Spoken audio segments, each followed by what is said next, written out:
మిత్రులారా నమస్తే. Welcome back to me Chittaluri poetry vlogs ఎప్పటిలాగే మనం గత వారం సబ్జెక్ట్ ఏంటంటే షో కేసు బొమ్మ అనే సబ్జెక్ట్ ఇచ్చుకోవడం జరిగింది. దాని మీద చాలామంది మిత్రులు కూడా తమ మైకులతో బాగా స్పందించారు. బట్ ఆఫ్ కోర్స్ ఇంకా రీఫైన్మెంట్ అనేది చాలా అవసరంగా అనిపిస్తుంది. ఆఫ్ కోర్స్ రెగ్యులర్గా రాస్తూ ఉంటే అదే వస్తుందనేటువంటి నమ్మకంతోనే మనం ముందుకు పోవాలి. సో నాకు నచ్చినటువంటి కొన్ని హైకులను తీసుకొని మీకు పరిచయం చేసేటువంటి అవకాశం తీసుకుంటున్నాను నేను. ముందుగా ఏమిటంటే, గెలుపామది, పెత్తనం అతడిది, అధికారం షోకేసు బొమ్మ. ఐ రిపీట్, గెలుపామది, పెత్తనం అతడిది, అధికారం షోకేసు బొమ్మ. Nasreen Khan. Such a beautiful, అంటే ఒక పొలిటికల్ సినారియోని ధ్వన్యాత్మకంగా చాలా అద్భుతంగా దాన్ని ఎవోకేటింగ్గా చెప్పినటువంటి మంచి పోయమ్గా దీన్ని చెప్పుకోవచ్చు. ఎందుకంటే I attracted towards this poem because of this social element. A wonderful message and a wonderful satirical resonance is there in this poem అండి. ఈ సెటైరికల్ రెజొనెన్స్ అంటే ఒక సెటైర్ కానీ వ్యంగ్యం కానీ ఉన్నప్పుడు దాన్ని మనం సెన్రియో అంటాం. అంటే హ్యూమన్ నేచర్ని దాంట్లో ఉన్నటువంటి ఒక సెటైర్గా తీసుకొని కానీ వ్యంగ్యాన్ని కానీ పలికిస్తే మానవ స్వాభావిక లక్షణానికి సంబంధించిన అంశాన్ని ఈ రకంగా చెప్పినప్పుడు మనం దాన్ని సెన్రియో అంటాం. Of course senryu is the other form of the haiku. Senryu is also in the same scenario of haiku అండి. బట్ హైకో అన్నప్పుడు నేచురల్ ఎలిమెంట్ను మనం పరిచయం చేయాలి. అంటే ప్రకృతిని ప్లస్ మానవ స్వాభావిక లక్షణాన్ని రెండింటిని బ్లెండ్ చేసి దాన్ని హైకో అంటాం. అట్లా కాకుండా if that concept is only confined to human nature, that is called senryu. But it is also the other poetry form of haiku అనమాట. కాబట్టి ఈ సెన్రియోగా నేను దీన్ని తీసుకున్నాను, ఎందుకంటే I like it very much. అంటే జనరల్గా సామాజిక చింతన, సమాజం పట్ల అవేర్నెస్ ఉండి ప్రగతిశీల భావము కలిగినటువంటి వాళ్ళు, ఒక స్పెషల్ వాయిస్ ఉన్నటువంటి వాళ్ళు, ఒక ప్రత్యామ్నాయ సమాజం కోసం మన ఐడియాలజికల్ బ్యారియర్ మీద ప్రయాణం చేస్తున్న వాళ్ళు ఇట్లాంటి ఎలిమెంటు తీసుకొని మనకు పరిచయం చేసే అవకాశం ఉంది. అది నాకు ఈ కవయిత్రులో కనబడింది. కోర్స్ నాకు నస్రీన్ ఖాన్ గారు తెలుసు, మంచి పోయిట్, చాలా కాలం అయింది madam. But anyhow you came to our group and you joined in our group. I welcome you once again and I whole heartedly giving my analysis on your poem, madam. This is my opportunity I am taking here. But anyhow, మొదటి పాదములో అంటారు గెలుపు ఆమెది అంటారు. ఎవరు ఆమె? ఆమె ఒక స్త్రీ ప్రతినిధిగా మనకు పోర్ట్రే చేస్తారు ఇక్కడ కవయిత్రి. తర్వాత పెత్తనం అతడిది. రెండవ లైన్లో ఒక కాంట్రాస్ట్, ఆమెకు అతడికి మధ్యలో ఒక బ్యూటిఫుల్ కాంట్రాస్ట్, బ్యూటిఫుల్లీ రిఫ్లెక్టెడ్ అనమాట ఇక్కడ. ఎట్లా అంటే గెలుపు ఆమెది, ఆమె ఎవరంటే ఒక స్త్రీ ప్రతినిధి. రెండవ లైన్లో పెత్తనం అతడిది అంటారు. పెత్తనం అంటే అధికారం చెలాయించడం, అంటే ఎగ్జిక్యూషన్ ఆఫ్ పవర్. మనం తెలుగులో దాన్ని పెత్తనం అనేటువంటి వర్డ్, పెద్దరికం చేయటం, పెత్తనం తీసుకోవటం అంటే అధికారం చేతుల్లోకి తీసుకోవటం. గెలిచింది ఆవిడ, కానీ అధికారం చేతుల్లోకి తీసుకునే పెత్తనం మాత్రం అతడిది. అంటే ఆమెకి అతడికి, అంటే ఆమె ఈ సమాజంలో ఉన్న స్త్రీకి ప్రతినిధిగా చెప్పుకున్నప్పుడు అతడు కూడా అదే సిమిలర్లీ సైమల్టేనియస్గా ఈ సమాజంలో ఉన్నటువంటి పురుషుడికి ప్రతినిధిగా తెలుసుకున్నప్పుడు ఇక ఈ రెండు మామూలు వాక్యాల్లో మనకు కనిపిస్తాయి. This will tell us a story. ఇక తర్వాత మూడవ లైన్లో దట్ ఈస్ క్లియర్లీ రివీల్డ్ అండి. రెజనెన్స్ అంతా అక్కడ ఉంది. అధికారం షోకేసు బొమ్మ అంటారు. అంటే ఇక్కడ అధికారం అనేది షోకేసు బొమ్మ లాంటిది. అంటే అధికారం అంటే power has been compared to an idol which is fixed in the glass box. అద్దాల బీరువాలో అందంగా వచ్చేటువంటి వినియోగదారుని ఆకర్షించడానికి పెట్టిన బొమ్మ. దానివల్ల ఇంకా వేరే ప్రయోజనం ఏమీ లేదు. Nothing, because it is lifeless. No life in that, nothing is there. Showcase బొమ్మ అంటే షోకేస్ బొమ్మకు ఉన్నటువంటి క్యారెక్టరిస్టిక్స్కి ఇవి. కానీ ఇక్కడ కవయిత్రి గారు ఏం చేశారంటే అధికారం షోకేస్ బొమ్మ అన్నారు. అక్కడ ఉంది పోయిటరీ. అంటే మెటఫారికల్గా అంటే ఒక మెటఫర్ క్రియేట్ చేశారు ఇక్కడ. అధికారం, పవర్. పవర్ అనేది షోకేజ్ బొమ్మ. మరి ఇంతకు పవర్ షోకేజ్ బొమ్మ అంటే దానివల్ల లాభం లేదు. పవర్ ఉంది. ఎవరి చేతిలో ఉంది? గెలిచిన స్త్రీమూర్తి చేతిలో పవర్ ఉంది. కానీ ఆ పవర్ వల్ల ఉపయోగం లేదు. ఆ పవరు ఎవరికి ఉపయోగపడుతుంది అంటే పెత్తనం అతడిది అని. మళ్ళీ ఇక్కడ మనకు ఈ పొలిటికల్ సినారియోలో ఏం గుర్తొస్తుంది బహుశా అంటే this poem transported me towards my home town అండి. నా హోమ్ టౌన్లోకి నేను వెళ్ళిపోయిన తర్వాత ఈ కవిత ద్వారా ప్రయాణం చేసిన తర్వాత నాకు ఒక దృశ్యం కనబడుతుంది. బహుశా మీ అందరికీ అదే కనబడుతుండొచ్చు. ఇవాళ పొలిటికల్ సినారియో తీసుకున్నప్పుడు మనకి మహిళా రిజర్వేషన్లో సర్పంచ్గా పోటీ చేసి స్త్రీమూర్తులు చాలామంది స్త్రీ ప్రతినిధులుగా గెలిచినటువంటి వాళ్ళు, సర్పంచ్ పదవులు అలంకరించినటువంటి వాళ్ళు అక్కడ మహిళ సర్పంచ్గా ఉంటుంది. కానీ ఆ మహిళ యొక్క భర్త గారు ఈ సర్పంచ్ చేసే ఉద్యోగాలు, డ్యూటీలన్నీ ఆయన చేసేస్తుంటారు. అంటే ఇక్కడ చూడండి, ఒక పితృస్వామ్య భావజాలం అనేది మన సమాజంలో ఇవాళకి ఎంతగా పాతుకుపోయిందో చూడండి. ఆ పితృస్వామ్య భావజాలము పాతుకుపోవటం వల్ల ఆ పురుషాధిక్య భావజాలము మరి ఆ సదరు భర్తగారిలో ఉండి భార్యను డామినేట్ చేస్తాడు. అంటే జనరల్గా కుటుంబ సంబంధాల్లో కూడా మరి మగవాడు కుటుంబ యజమాని అన్నప్పుడు అదంతా కూడా ఒక పితృస్వామ్య భావజాలమే.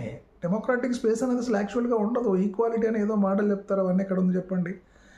మరి ఇక్కడ టెక్నికల్గా ఏమిటంటే మరి ఆ పదవికి పోటీ చేసి ఆ పదవిని అలంకరించినటువంటి మహిళామూర్తి పేరుకి అలా ఉంటుంది, కానీ ఆమె పేరు చెప్పుకొని మరి భర్త గారు అధికారం చెలాయిస్తుంటారు.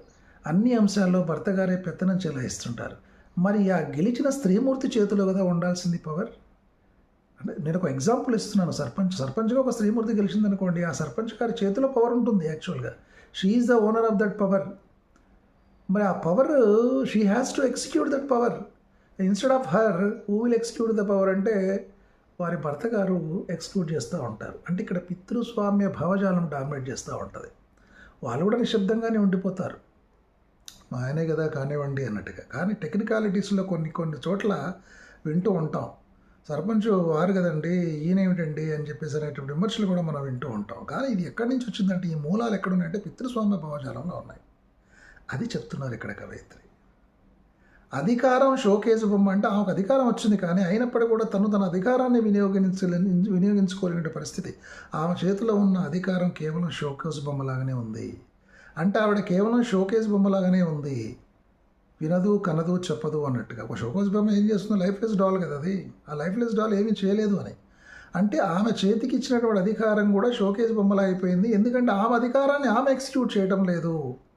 That has been driven by somebody అని చెప్పడం ఇక్కడ. This is what satire on total political scenario and power game which is existed in our society అండి. అంటే ఒక పితృస్వామ్య భావజాలం ఇంకా పురుషుల్లో ఎలా ఉంది, దాన్ని డామినేట్ చేయలేనటువంటి స్థితి కూడా మహిళల్లో ఎలా ఉంది అనేటువంటి ఒక గొప్ప స్టోరీ, బ్యూటిఫుల్ స్టోరీ మనకి ఈ హైకు చెప్తుంది, ఈ సెండ్రీ చెప్తుంది. వండర్ఫుల్ అండి. దిస్ ఈజ్ వాట్ ఒక మెలకువలోకి మనల్ని నడిపించటం, ఒక సామాజిక చైతన్యంలోకి మనల్ని నడిపించటం, ఆలోచింప చేయటం. 3 లైన్లలో చాలా అద్భుతమైనటువంటి రెజనెన్స్, చాలా అద్భుతమైనటువంటి ఇంపాక్ట్ఫుల్ ట్రాన్సియన్స్ కూడా ఒక మూమెంట్ ఆఫ్ క్యాప్చర్. అంటే ఒక సోషల్ అండ్ పొలిటికల్ సినారియోని చాలా గొప్పగా క్యాప్చర్ చేసినటువంటి మంచి పోయం అండి ఇది. గెలుపు ఆమెది, పెత్తనం అతడిది, అధికారం షోకేసు బొమ్మ. బ్యూటిఫుల్, వండర్ఫుల్ పొలిటికల్ సినారియోని చాలా బ్యూటిఫుల్గా పోర్ట్రే చేసినటువంటి, ఎక్స్క్యూట్ చేసినటువంటి, ఇంప్రింట్ చేసినటువంటి బ్యూటిఫుల్ పోయమ్ నస్రీన్ ఖాన్ గారు. బ్యూటిఫుల్ సెంటరీ అండి. I really appreciate your Nasreen Khan madam. So thank you for such a beautiful poem. Please come up and you can write beautiful poems, no problem. ఒక అద్భుతమైన సెంటరీ రాశారు. ఇంకొంచెం నేచర్ని కనుక మీరు బ్లెండ్ చేస్తే అద్భుతమైన ఐకులు కూడా మీ నుంచి వస్తాయని నేను అనుకుంటున్నాను. Once again appreciation to you. Thank you. Keep it up, ma'am. ఇక నెక్స్ట్ మరొకటి, కదలని షోకేసు బొమ్మ అనుక్షణం అందరినీ కదిలిస్తూ. కంచి రవికుమార్. మొదటి పాదములో కదలని షోకేసు బొమ్మ అన్నారు. రెండవ లైన్లో అనుక్షణం, మూడవ లైన్లో అందరినీ కదిలిస్తూ అన్నారు. అంటే మొదటి లైన్లో కదలని అని చెప్పి మోషన్లెస్, షోకేస్ బొమ్మ ఎటు కదలదు కదా, that's a doll. So there will be no motion at all in that doll. చలనం ఉండదు, స్థిరంగా ఉంటుంది.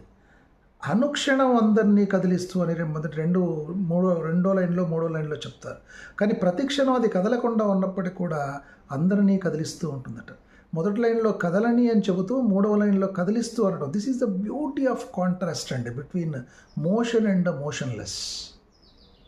అంటే కదలని అనేటువంటి ఒక ఫిజికల్ ఆస్పెక్ట్ను మనకు షోకేస్ బొమ్మలో పరిచయం చేస్తూ, అక్కడ కదలకపోవటం మోషన్ ఆఫ్ ది డాలే కాదు, అక్కడ మోషన్ ఆఫ్ ది డాల్ అయినప్పటికీ కూడా అది motion of the person, thinking of the person, the person with no response అనేది మనకు మూడవ లైన్లో కదిలిస్తూ అని చెప్పినప్పుడు వస్తుంది. మరి కదలకుండా ఉన్నటువంటి ఆ షోకేసు బొమ్మ అనేది అనుక్షణం అందరినీ కదిలిస్తుంది. ఆ బొమ్మ వైపు చూసిన వాళ్ళందరూ కదిలిపోతారు. కదిలిపోవటం అంటే ఒక భావనకు లోనవుతారు, ఒక పర్స్పెక్టివ్కి, ఒక పర్సెప్షన్కి. ఆ బొమ్మ అట్రాక్షన్ కావచ్చు, దానివైపు చూస్తారు అందరూ, అక్కడ క్షణమైన ఆగి చూస్తారు, దానివైపు చూస్తారు, తమ స్పందనలు ఏదో ఒక ఊహా ప్రపంచంలోకి వెళ్ళిపోతారు. అదొక మెసేజ్ ఇస్తుంది, ఆ మెసేజ్ని గ్రహిస్తారు. అంటే దానివైపు చూడకుండా ఉండలేరు ఎవరైనా. చూసి క్షణమైన ఆగి, మరి ఒక షాప్ ఉందనుకోండి, దానివైపు చూసి దాని టువర్డ్స్ అట్రాక్ట్ అయ్యి దానికి వేసిన దుస్తులనే చూసి ఒక కన్జ్యూమర్స్గా షాప్లో ప్రవేశిస్తారు. అందుకే కదా షాప్ వాళ్ళు అక్కడ పెడతారు, దాన్ని అట్రాక్ట్ చేయడం కోసం కన్జ్యూమర్స్ని.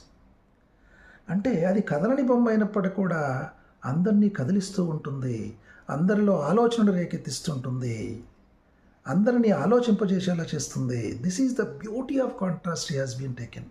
This has been beautifully resonated ఇక్కడ అనమాట. అంటే చాలా ఎవోకేటివ్గా ఉంది. It's a beautiful evocative poem అని చెప్తారు దీన్ని. అందుకే ఒక కాంట్రాక్స్ట్, ఐకోలో మనకు ఒక కాంట్రాక్స్ట్ కానీ కంపారిజన్ కానీ అట్లాంటివి ఉండాలి. కాబట్టి కథలని కదిలిస్తూ అనటం అనేది ఒక beautiful contrast between the Idol showcase బొమ్మకి, తర్వాత మానవ సమూహానికి. ఆ బొమ్మను చూసిన వాళ్ళందరూ ఎట్లా కదిలిపోతారని చెప్పడం కూడా చాలా బ్యూటిఫుల్గా పోర్ట్రే అయింది ఇక్కడ. వండర్ఫుల్ హైకో అండి. I love it. I really appreciate you brother Kanchi Ravikumar గారు. Keep it up. Wonderful poem. Very nice. ఇక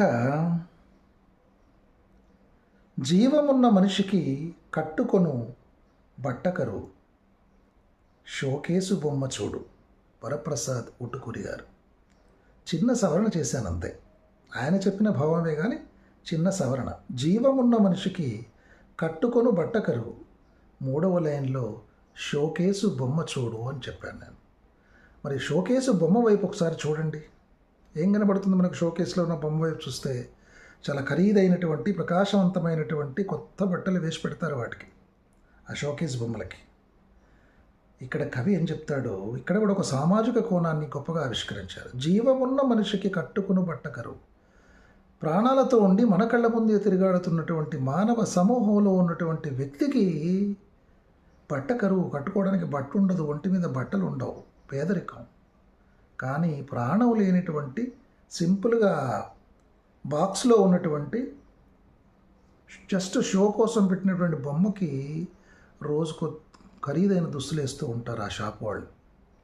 అంటే ఇవాళ షోకేసు బొమ్మలో ఉన్నదానికి రోజు ఒక రకమైనటువంటి డ్రెస్సు వేస్తూ ఖరీదైన బట్టలు తొడుగుతూ ఉంది ఈ సమాజం. కానీ మరి ఈ సమాజంలో కనీసం ఒంటిని కప్పుకోవడానికి కూడా బట్టలు లేనటువంటి పేదరికంతో ఉన్నవాళ్ళు చాలామంది ఉన్నారు. అంటే ఇవాళ సమాజంలో ఉన్నటువంటి ఒక డిస్క్రిమినేషన్ ఏదైతే ఉందో, that has bin questioned by this poet అండి. ఈ సమాజంలో ఉన్న ఒక వివక్షను ఇక్కడ క్యాప్చర్ చేశాడు ఈ కవి. Beautifully captured the poverty of the society and also ఈ క్వశ్చన్డ్ ది సొసైటీ. ఇక్కడ నేరుగా బొమ్మని చెప్పడం కాదు, అరే ప్రాణం లేని బొమ్మకు ఎంతో ఆదరణ ఇచ్చి మనం ఏదేదో చేస్తూ ఉంటాం, కానీ ప్రాణం ఉన్న బొమ్మలు, మన కళ్ళ ముందు తిరిగాడే ప్రాణం ఉన్న బొమ్మలకి ఒంటి మీద కప్పుకోవడానికి బట్టలేదురాబాయ్ అని చెప్పేసి కవి ప్రశ్నలు సంధిస్తున్నాడు. This is the beauty of social, one more social scenario which has been very much resonated in this poem అండి. వండర్ఫుల్ వరప్రసాద్ ఉటుకూరి గారు అది. ఇక తర్వాత నా చూపులతో నన్నే కట్టిపడేసింది షోకేసు బొమ్మ. నా చూపులతో నన్నే కట్టిపడేసింది షోకేసు బొమ్మ చిత్తలూరి. మొదటి రెండు లైన్లలో నా చూపులతో నన్నే కట్టిపడేసింది మామూలు వాక్యాల్లో చెబుతూ షోకేసు బొమ్మ అంటారు. షోకేసు బొమ్మలు చాలా అందంగా ఉంటాయి. వాటిలో నిర్జీవమైనటువంటి బొమ్మలు, వాటిలో జీవం ఉండదు, అవి కనురెప్పలు కొట్టవు, మన వైపు చూడవు. కానీ మనం వాటి వైపు చూస్తాం. అంటే తన చూపులతో నన్ను కట్టిపడేసింది అంటారు. తన ముగ్ధుని చేసింది, అట్రాక్ట్ చేసింది, ఆకర్షించింది అని చెప్పటం. అంటే ఒక హ్యూమనిస్టిక్ ఎలిమెంట్, ఒక women power of beauty, the powerful beauty of women అనేది that has been beautifully resonated in these 2 lines అండి. జనరల్గా వాళ్ళ చూపులతో నన్ను కట్టిపడేసింది అంటాం, కానీ నా చూపులతో నన్నే కట్టిపడేస్తుంది అంటే ఇక్కడ కవి తన చూపులతో, కవి అంటే ఇక్కడ is the symbol of society. ఆ బొమ్మ వైపు చూస్తాడు. ఆ బొమ్మలో ఉన్నటువంటి ఆకర్షణ, attraction that will attract this poet అనమాట.